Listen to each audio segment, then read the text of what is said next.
పక్కనే ఉన్న కలుగులో నుండి ఒక ఎలుక బయటకు వచ్చి సింహం పైకెక్కి ఆడటం మొదలుపెట్టింది.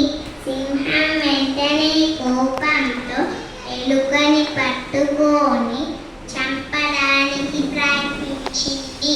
ఎలుక భయంతో, నన్ను చంపవద్దు రాజా, నేను మీకు ఎప్పుడైనా సహాయం చేస్తాను, నన్ను మన్నించి వదిలిపెట్టండి అని వేడుకుంది.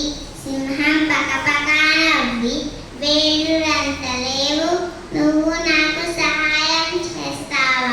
నేను మన్నించి వదిలిపెట్టున్నాను, వెళ్ళిపో. కొన్ని రోజుల తర్వాత ఒక వేటగాడు సింహంపై వల వేసి పట్టుకోగా ఆ వలలో చిక్కుకున్న సింహం బాధతో అరవటం మొదలుపెట్టింది. ఆ అరుపున విన్న ఎలుక బయటకు వచ్చి తన పదులైన పళ్ళతో వలని కొరికి సింహాన్ని రక్షించింది. సింహము